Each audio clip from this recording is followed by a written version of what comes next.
Waiting is a major part of the experience of becoming a mother, yet we rarely talk about it or give it the attention it deserves. From the 2-week wait while trying to conceive, to the waiting for your chance of becoming pregnant after months and months of trying, to the waiting for a new treatment or change to impact your fertility, to the waiting for your baby to grow in the 9 to 10 months of pregnancy, and to the challenging wait for baby to arrive as you pass your due date. Becoming a mother can involve a lot of waiting. Dr. Morgan and I break this down and share our own experiences of being in the current throes of waiting. Her waiting for her new baby to come as she is now past her due date, and me waiting to conceive via IVF, a process that has been pushed back almost 8 months due to various factors. I share the wisdom I have learned from years and years of waiting along our fertility journey, and we share some golden nuggets you do not want to miss. Let's dive right in. Welcome to Healthy as a Mother, the podcast for becoming and being a mother, with your co-hosts, Dr. Leah Gordon and Dr. Morgan McDermott, two naturopathic doctors who get it. Each week, we teach you how to be the healthiest mother you can be, from fertility and preconception to pregnancy and birth prep, through postpartum and throughout motherhood, empowering you with the natural health guidance and education you're not getting elsewhere, so you can confidently navigate the broken system at large. The real, the raw, the untalked about. And remember, this information is not intended to diagnose, treat, or manage any disease. Always consult with your doctor before making any changes. Today, we are talking about a very interesting part of becoming a mother, which is waiting. And waiting is, unfortunately, a very common part of the path toward motherhood. And it's not fun, and it can bring with it a lot of stuff. So we're going to talk about waiting in all of the different elements, from, the trying to conceive time, to becoming pregnant, to the actual pregnancy, the waiting for babies to come in labor, the just waiting. So let's start with our own experiences. This is going to be kind of a personal share episode, as more than like an educational one.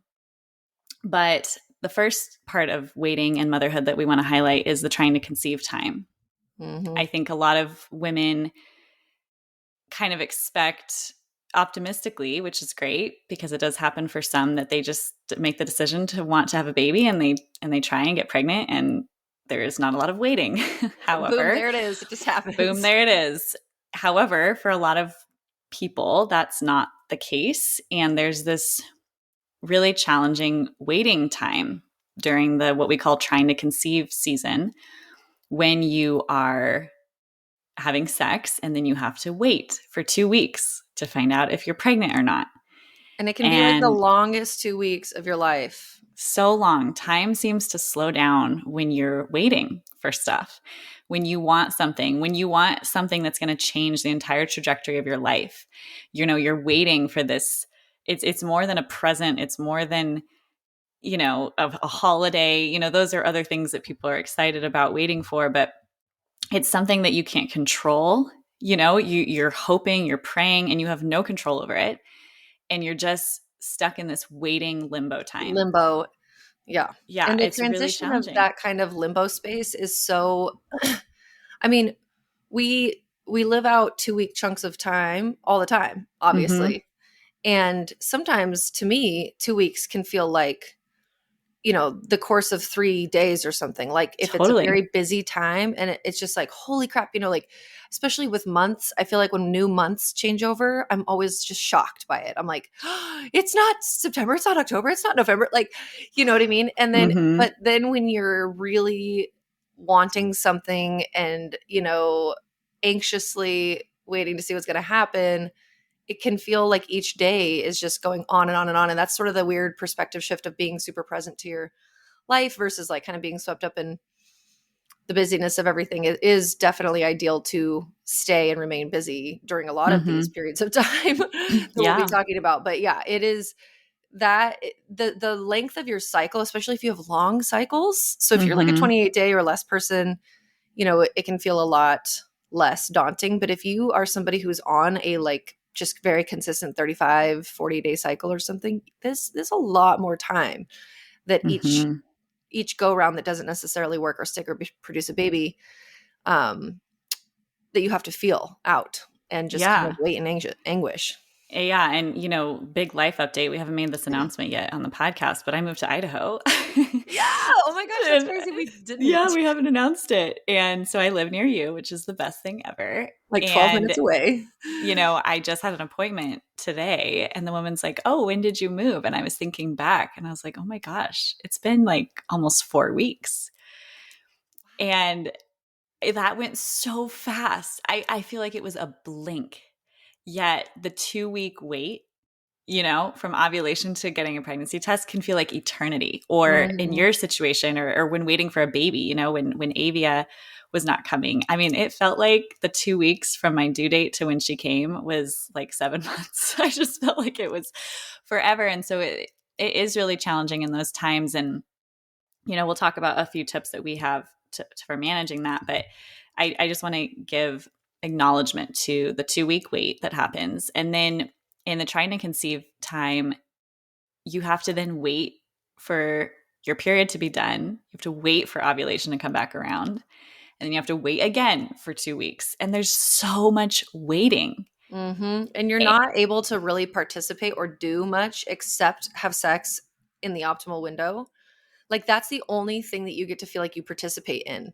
And Mm-hmm. it kind of reminds me of the analogy, of course, I always think about birth with things, but a lot of women really dislike labor, but they like pushing because they Mm-hmm. felt involved. They felt like they were a part of it or doing something or actually making a difference, etc. Whereas when you're just at the whim of contractions, you sort of are powerless and having, whatever there's not that much involvement. And so it's almost sort of the same thing. It's like when you can choose to have sex, or if you're doing fertility treatments, like when you're actively doing something that's going to help towards creating this baby, that can feel fulfilling, but it's short-lived. And then there's a whole other time where you're just sitting there and hoping that it's all gone well and really planning and tripping out in your head. I mean, I always say to people too, it's just like as soon as you get that positive pregnancy test, it can just be a couple of hours have gone by that you've known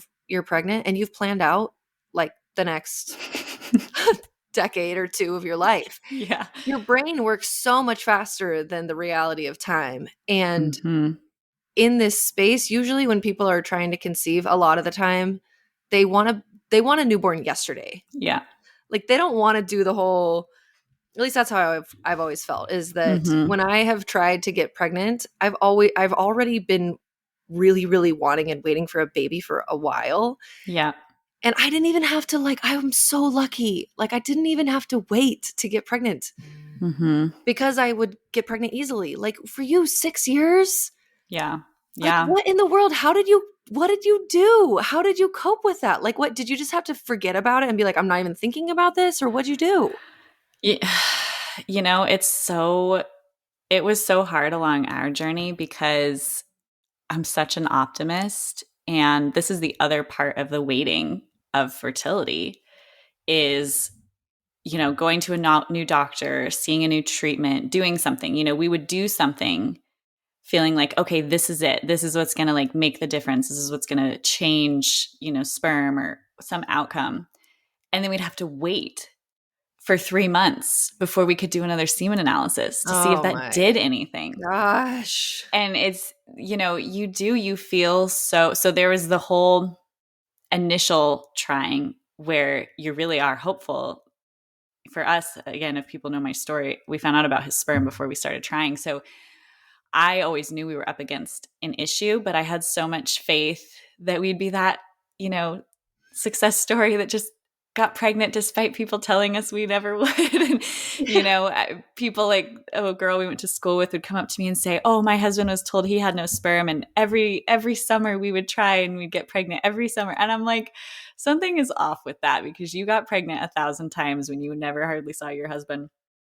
And I know you were told that you have no sperm, and so I held on to stories like that where I'm like, well, if she did it with a husband with no sperm, we can do it too. And so it's really challenging because hope is kind of what gets you through in certain ways. But then depending on your level of anxiety and depending on your level of being okay with being uncomfortable, it can be really, really challenging. And I think that there's a lot of lessons that infertility can teach that are challenging to learn. But one of them is becoming comfortable with being uncomfortable and learning to accept that you can't control everything around you, which was a big lesson for me, which is surrender, right? Because I think we especially were grown up in a very privileged environment where, for the most part, anything I wanted or needed, I could get, right? If I wanted to bake a pie, I would just go to the grocery store and buy the things to make a pie. If I had a desire to go to college, I just went to college. I could choose whatever major I wanted. If I wanted to buy a car, I would just work and save up money and I could buy the car. Like, a lot of the things that I wanted were within my control, and the level of my dedication, my hard work, my resources, my support around me. And I think one of the hardest things to accept is that becoming a mother is not the outcome of how hard you work. It's not the outcome of how much resources you have. It's not the outcome of privilege or not. It's like you are literally at the whim of biology and you can't force its hand. And I think that realization is even harder in today's world, where outside of biology, we really almost can create and have whatever we want. Yeah, I think about this all the time. I'm so glad that you brought that point up, because I especially for women who are in higher education jobs or have gone through a lot of like academia or challenge of some form with their work or their, I don't know, for some reason I just always think about it with work, but you're right, it is kind of with anything. But we, for years and years and years before we became mothers, had that lived body embodied experience that if I wanted an A, I would study as much as I knew I needed to, and I would Yep. get it. I would just get it. Yeah, right. And if I wasn't doing it as well as to my standard, I've always been academically very competitive with myself. I feel like you are as well. Mm-hmm. We're not really as much with other people. It's just like I had the standards that I wanted to achieve, and by God, I was going to do it. Yeah, right. To all kinds of sacrifices and whatever. And I just had that experience over and over and time again of getting that, putting more effort in and getting the outcome. And all of motherhood, this is such a good analogy for all of it, with parenting, with everything. You are no longer just dancing with yourself. You are part of something with another being, another person. And to me, it was a very long, slow, hard thing to fully accept. I fought it for a very long time throughout the life of the first year with my son.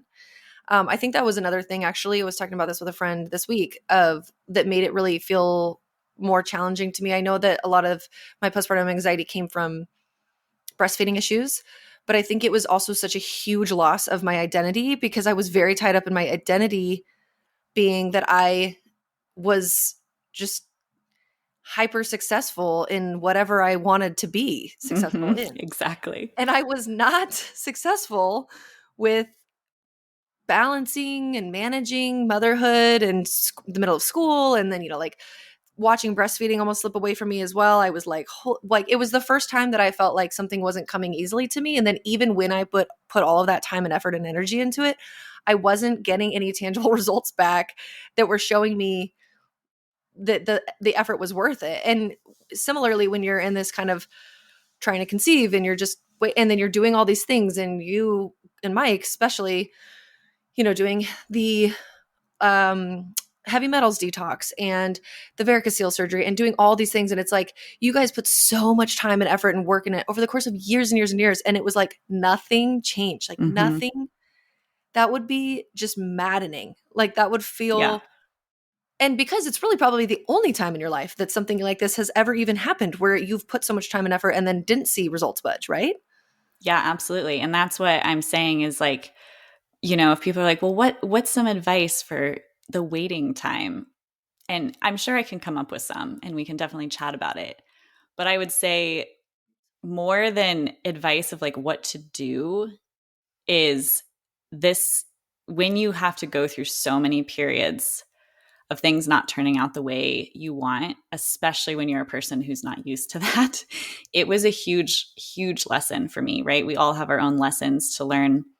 The fertility journey was crazy because, yeah, I mean, I literally could create and have anything else, that I've ever wanted out of hard work, out of resources, it's not because I was just handed everything on a silver platter. Like, I've worked really hard, like you said, but working harder doesn't necessarily make fertility happen. I was applying that, though, to our fertility journey. I was like, well, if we just keep digging, if we just keep working, if we just keep throwing resources at it, if we just keep,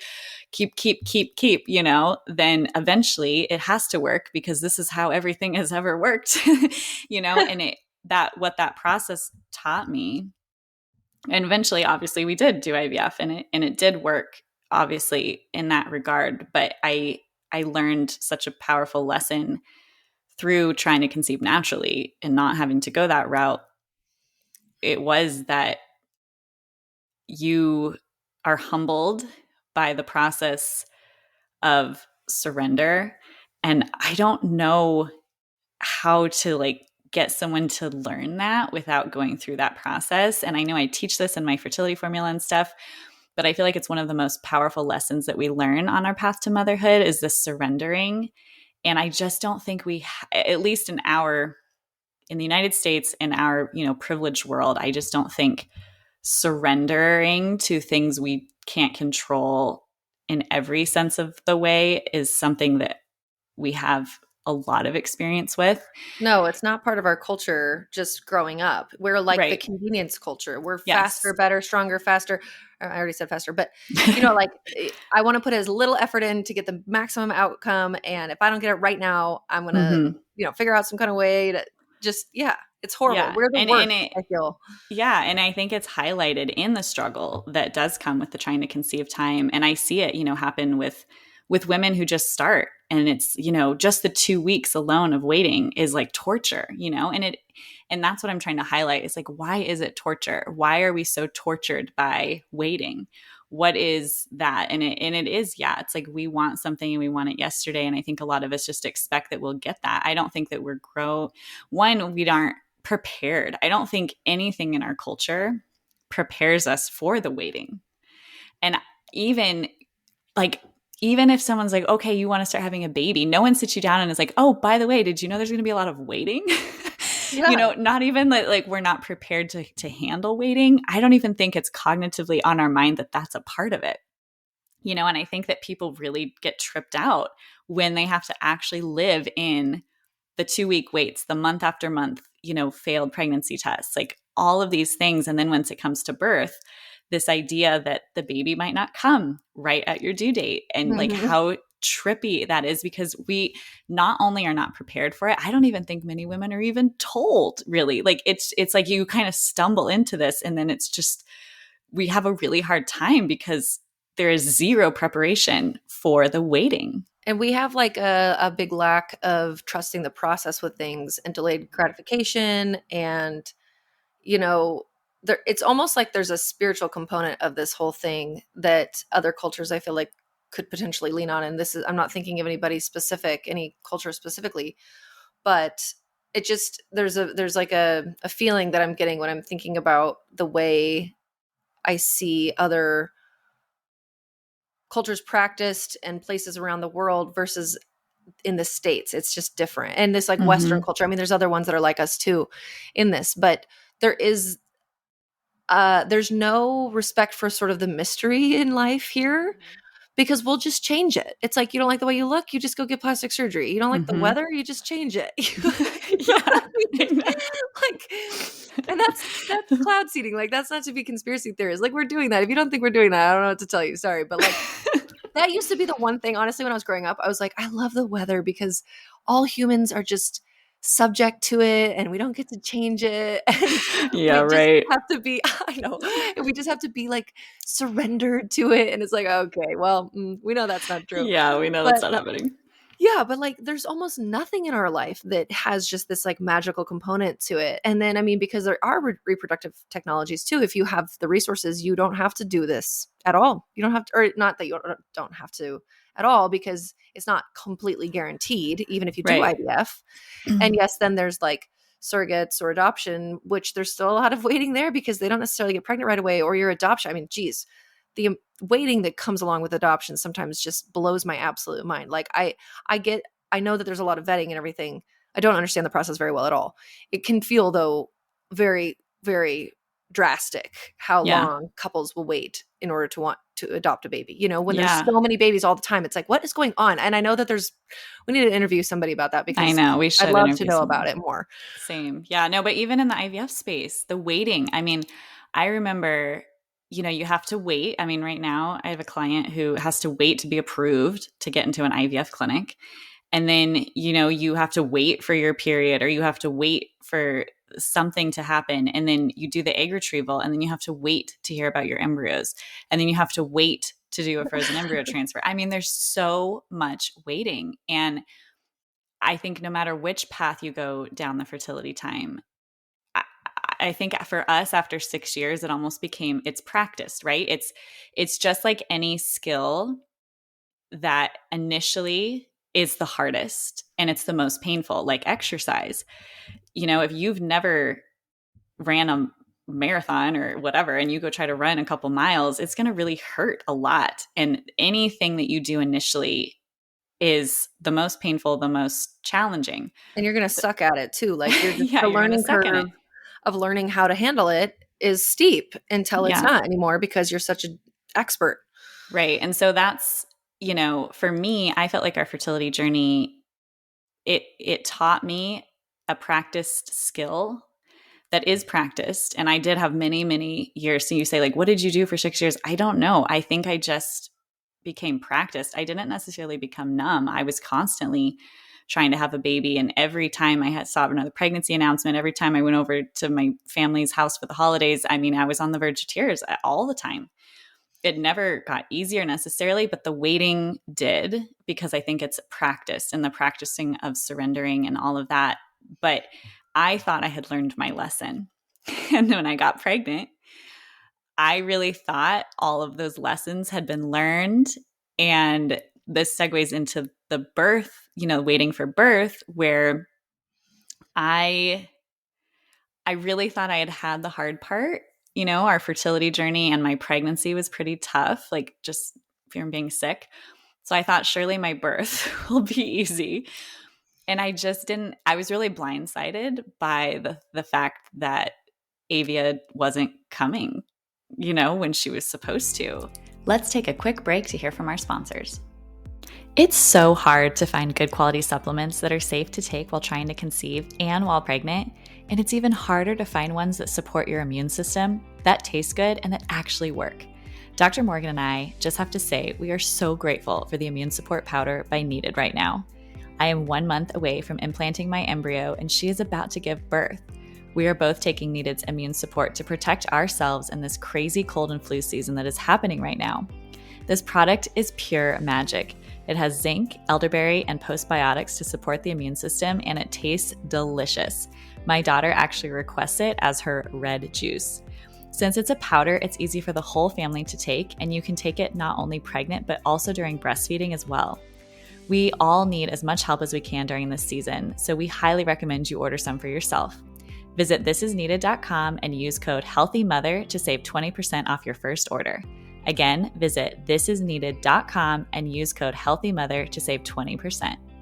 Okay, now back to the show. And I remember specifically, you were there with me. You flew out for my birth.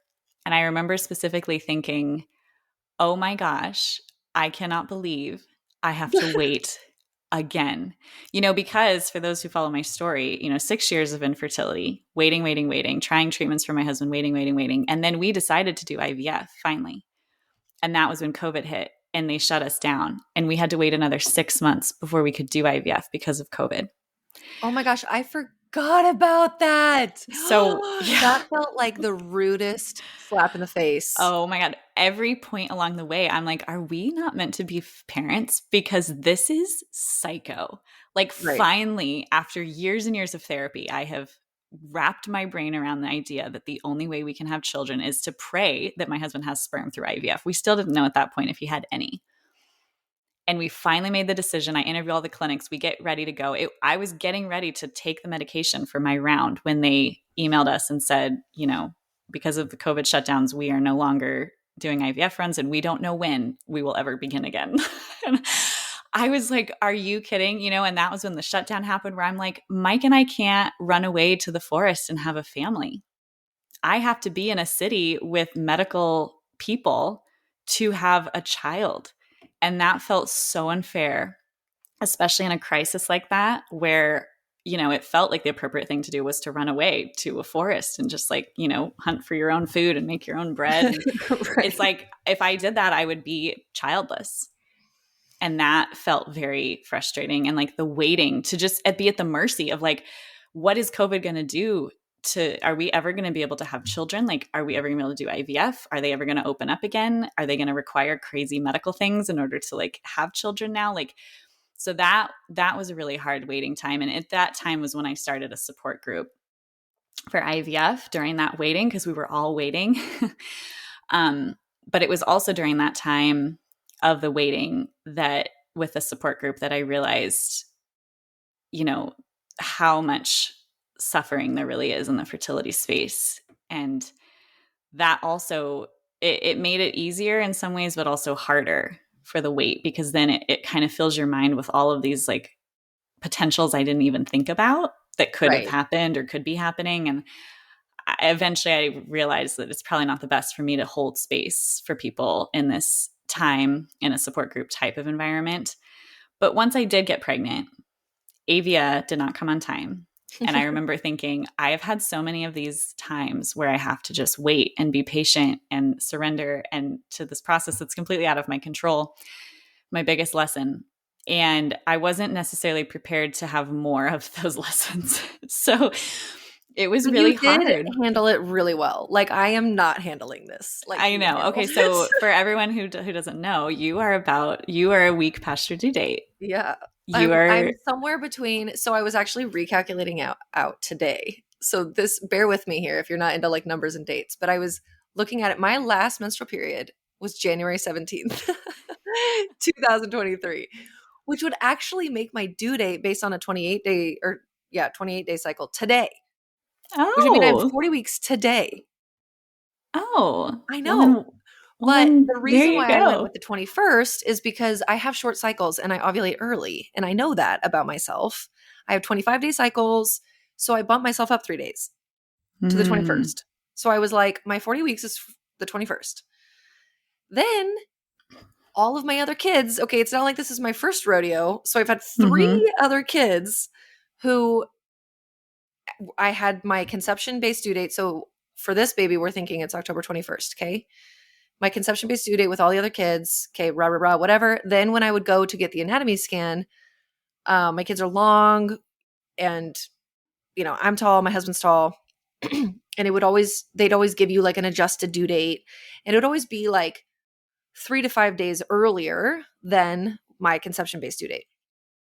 And I had noted, I went back and I like looked at all of them, and because in my cycle app, I still have all of their pregnancies in my same one app, Kindara. I haven't ever changed. Yes, I love it. Faithful Kindara user. And all of the kids have come between those 2 dates that were given, between the anatomy scan due date given and the conception-based due date. And it's a small window of time. And so in my mind, I'd always like kind of worked it out that like my kids have come within a day or 2 of their due date, because it's sort of just this like window of due date time, right?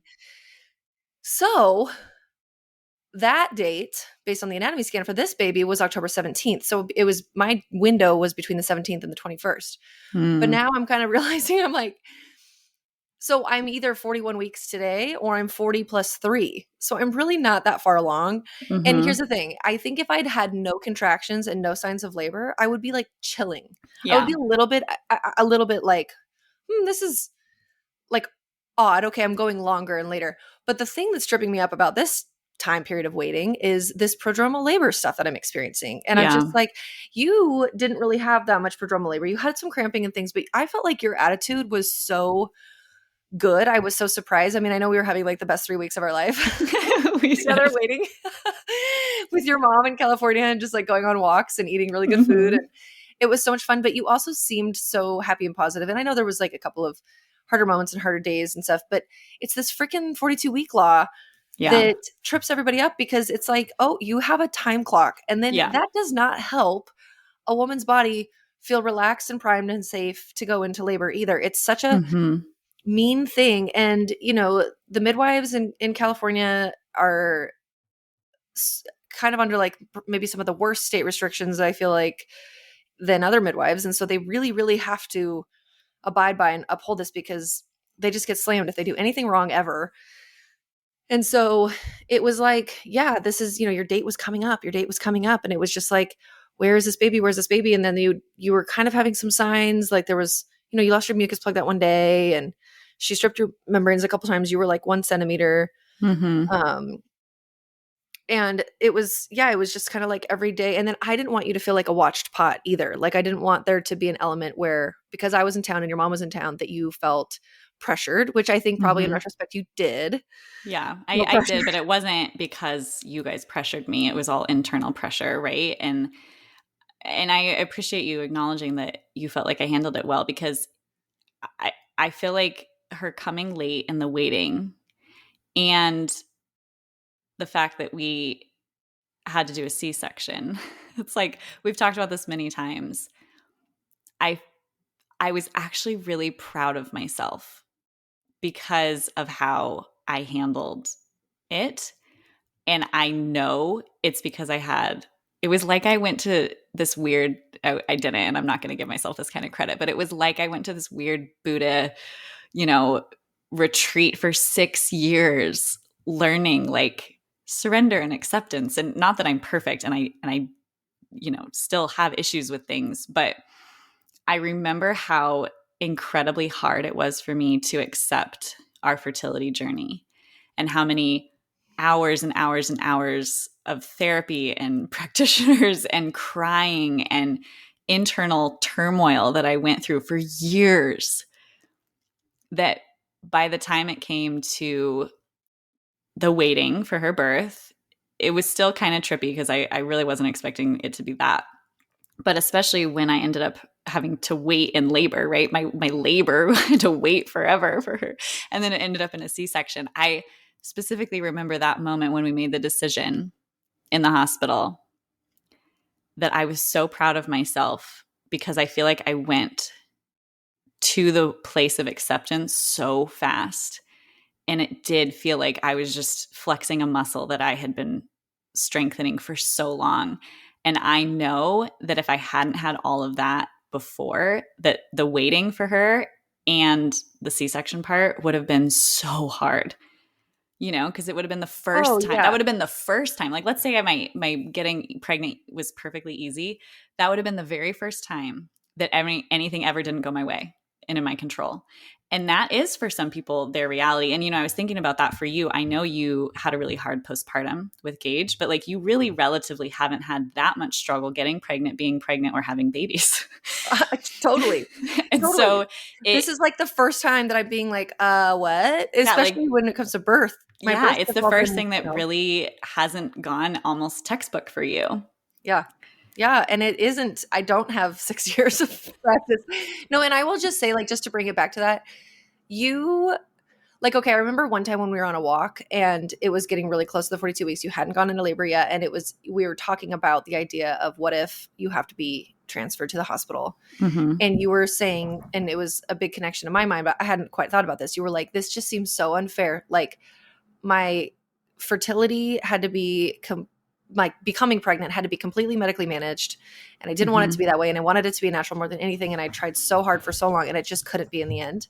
And you're like, and I did all of this stuff like but just in the end, it just couldn't be.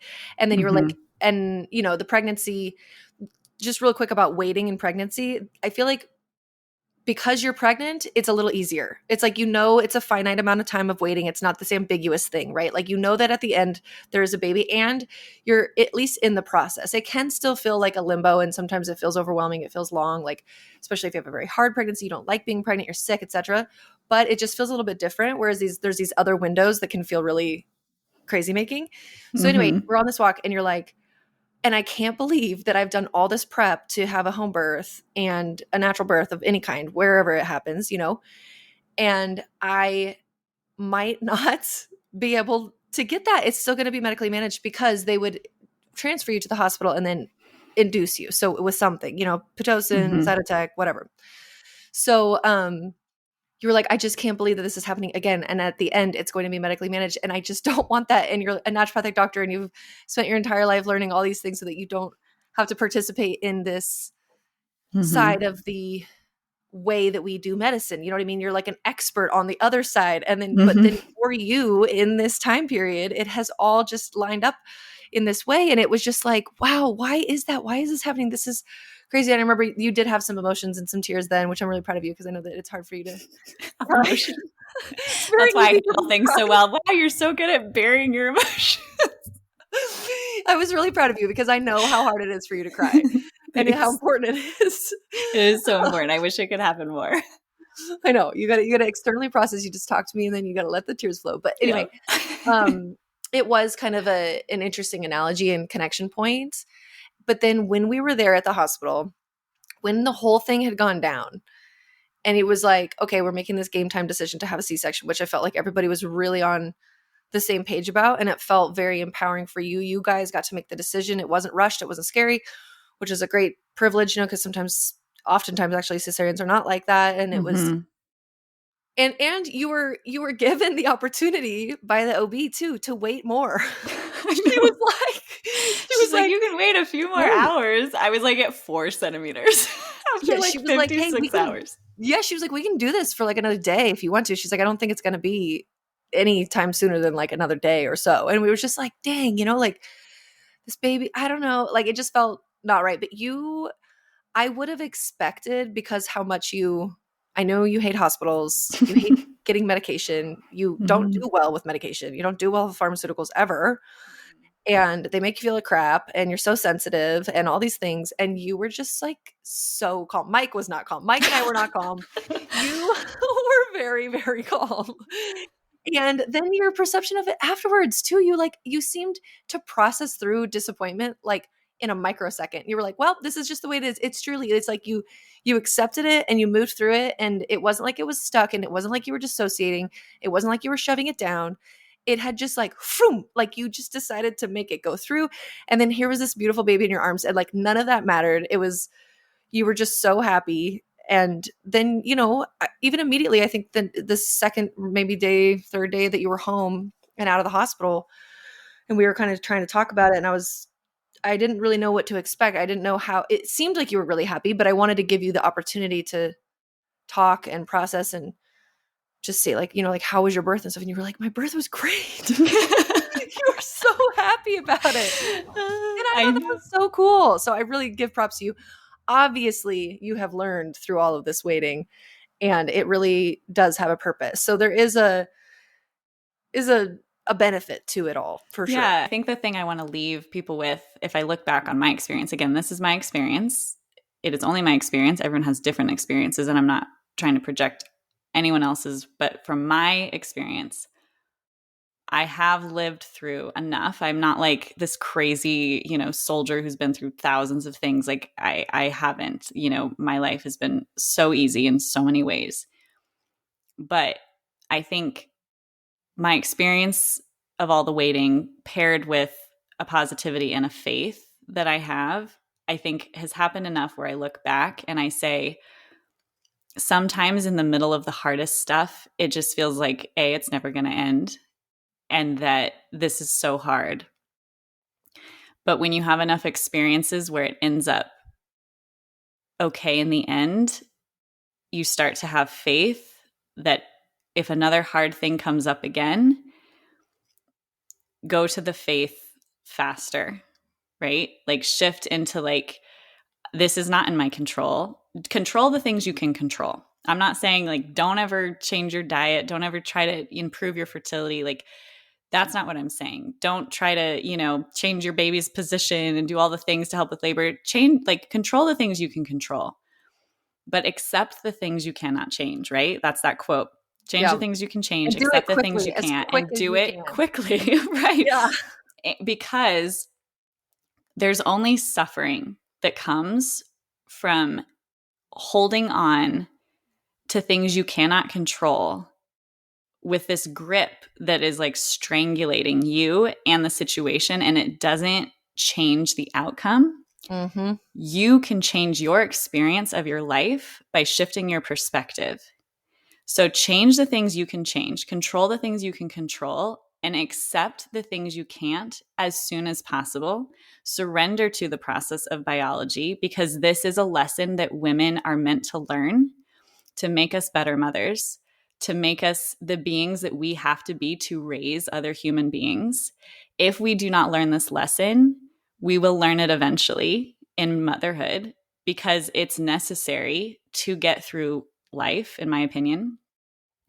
And the only difference between the rate of how fast you accept something is the amount you suffer. That's it. Yeah, it's so good. It's so true. You can continue to hold on to it with a kung fu grip and just Exactly. suffer. Yeah. Yeah, exactly. But guess what? Nothing's going to change. And about parenting and how it is, it's such a prep for what is to come for the next 18, years of your life, really your whole entire life though, because we never stop parenting. Is like you're going to make your child's life absolutely hell, and you're going to traumatize them if you continue. And that's a pattern that happens in people's lives, is like their Totally. parents are so controlling, Mm-hmm. and at some point it has to get broken. But if we can like relax and ease into this and do the best that we can and then let go of the rest, that's really the best thing. I love that. And for me right now, it's like, okay, whatever. I don't know what to make of this prodromal labor. I don't know what to make of these contractions and losing mucus plug and having so many cramps and so much sensation and then just nothing. And it's like, that has never happened to me before. That is another like element to this that is good and cool, I guess, is to learn from each of your kids, because they're also different. Is like your next baby may come at like 38 weeks. Yeah. Who knows? And that'll be Right. shocking for everyone, because it won't be what you thought. But it happens. And I would have thought my fourth baby was going to come, if anything, maybe not even. I was worried about not making it to her due date, Yeah. because I wasn't ready and I had all these things going on and blah, blah, blah, blah, blah. And I was really trying to give her a quick, or a strong energetic signal of, hey, yo, listen, like you cannot come right now. I am busy. You got to wait. And then now here I am just being like, where is this baby? And what you're just teasing me all the time. And I'm in this weird limbo where I don't know, like every day, should we go and try to hang out? Should I make a plan? Well, okay, I should probably stay like within an hour of the house, but there's another contraction. Okay, well, maybe that one's the first start of the real thing. Like, I just don't know what's going on. And I've never experienced this before. And so many women have written me. I've been really like talking about it a lot on Instagram. And so many people, this has been their experience with all of their babies. And I'm really lucky that I haven't had to experience this before. And I'm just trying to keep that in perspective. I'm trying to keep a lot of different things in perspective. And like you said, I know that it is in the end, it's temporary. Like, I'm not going to wait forever. This baby is going to come out. It sometimes really, truly doesn't feel like that though. It's so weird. It really doesn't. And when you're the one at this point, at the end of pregnancy, just wanting your baby to come out, it's like such a strange thing, because 6 months ago, Morgan would have been able to counsel and talk to a woman who is in my exact position now and be like, this is normal. Prodromal labor is normal. The baby's going to come, saying all the inspirational things, all the stuff that I really, truly feel like I can't connect to right now. Like, I cannot be in that headspace. But today, actually, I feel a lot better. I've shifted my mindset. I'm just like, I don't care what happens. I know that she's coming at some point in the next 2 weeks, which is crazy long. And I don't think that it's actually going to take that long, but who knows? Maybe it would. Maybe there's already lessons that she's teaching me in that, like, hey, all of these things could be different. And also just so that I have more empathy for women who do go late, because I've never had this experience before. Yeah. And so it hasn't been a part of my story. And now I will be able to be like, yo, I get it. I understand. And prodromal labor, I'd never had that before. So there's a couple of things about this where I'm like, okay, being that this is my last baby, and I feel like also this experience is concreting that this is the last baby. So I'm like, I don't want to do this again. I don't want to do, but it's also just because 4 is a lot. Like, 4 is a lot of kids in 2023. But anyway, I know in my mind it could be tonight. Who knows? It could be in 14 days. I know. And that is the surrender that is so hard. And it is hard when you're in it, and it's okay to feel what you're feeling. And I think, women should know that it's okay to feel what you're feeling. You don't need to be this like Zen master. I accept all the things. Like, it is True. perfectly normal and important to process, to cry, to feel all of the things. And I think you're doing a really good job of that. You're moving through all of the things, you're moving through the emotions, you're zooming out and looking down on yourself, and you're going into it, into the experience. And I think all of that's important, because there is a lesson here, and we won't know what that lesson is until you're on the other side of it. So you're along for a ride. It's like a roller coaster, and we're just going to see. It's a roller coaster that is being built, that no one knows where the end of it is. So. Yeah. Transition is inherently painful. Yeah. And transition of all kinds. And I mean, of course, now here I am, I'm thinking about birth again. The transition part of birth is the hardest most women report, not always, but it's almost like just being that butterfly soup in the cocoon. Like, that can't feel good for them. I'm sure that's not fun. Yeah. But it's because they're in between states. And it's like being in between, we want to just feel concrete in something. We want to be pregnant or know that we're not. Yes. But we don't want to wait to find out. Right. We want to know, and we want to move forward with that. And then we want to be in labor or not, or have a baby in your arms already or not, or whatever. It's this whole, it's ungrounding maybe. And it does, it feels kind of ethereal and stuff. And I feel like maybe if we were more connected to some kind of a cultural or spiritual tenet about that. I mean, I don't know. I just think of like Native Americans would have some kind of like beautiful explanation, for this time period. It's like this auspicious time, and it's cool to be revered and all these different things. And like, we just lost that, because there has to be something throughout human culture that they've helped to conceptualize what this is. Yeah. And modern Americans just don't get to experience that. It's a bummer. We need to like kind of tap into that more. But anyways, okay, well, thank you for sharing your story. And I think that it's like one of those skills that you wish you could put on your resume. Not like you need a resume, but like, I am really good at cycling through levels of waiting and disappointment and coming to acceptance and surrender fast. You are, not me, but you, because of your experience. Well, I wasn't at first. I just want people to know that. That's what I'm saying. It's a practice skill. I mean, I couldn't even say the word IVF for probably 3 years. Like, I couldn't even say it. I couldn't even say it. I remember trying to be like, Leah, what are you going to do? What's the plan? What's the plan? What's the plan? I literally don't even bring it up. Like, I couldn't. Like, it's like you wouldn't even talk about it. No, I couldn't even talk about it. So talk about not accepting, right? I was like, we are not even going to utter those words, because the lump in my throat would, I would be on the verge of tears. I couldn't even handle it. I couldn't even handle the idea that can't be it. That can't be the answer. We can't even go there. So there was so much resistance, but then now here we are, and your sweet baby girl is absolutely perfect. So yeah. So that's what we want to leave you with, is in the waiting time, tap into acceptance, tap into surrender, release resistance as much as you can after you've processed your emotions. And yeah, life's a wild ride. Becoming a mother is no joke. Okay, wait. And we're going to go, but I just have to say, we didn't even talk about, and we're not going to, but we didn't even talk about how you're waiting right now to conceive again and to do your transfer. You were going to real quick timeline. You were going to do it in April. And here we are, it's the end of October, and you've had to keep waiting, and things have been getting pushed back. And like, you're just such a G. You're just so good at it. I know. Like, I was supposed to, because my C-section made me have to get a procedure to check my uterus. And then I had polyps. I ended up having polyps. So my DNC pulled out more polyps.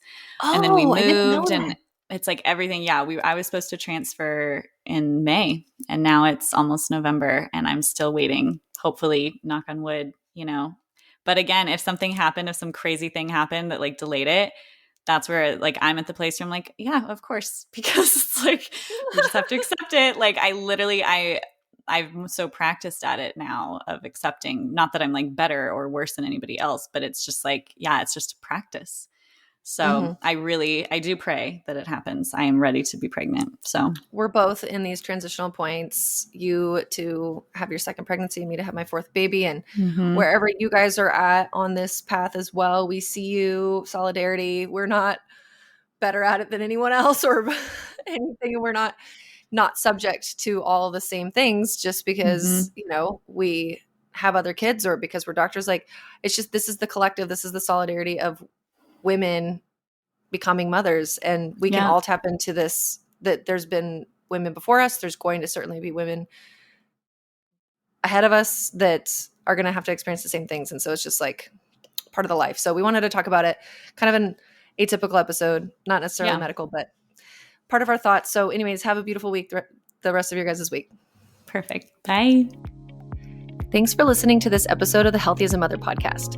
In order for others to hear this information, please leave a review with Apple Podcasts, subscribe, and send to a friend who could benefit from this content. We're so excited to share more on becoming and being a mother next time. And please remember that the ideas and views of this podcast are for informational purposes only and are not intended to serve as a substitute for medical care of any kind, including the diagnosis or treatment of any illness or disease. Consult with your provider before integrating this information into your own care plan. And remember, a healthier future starts now, and it starts with you.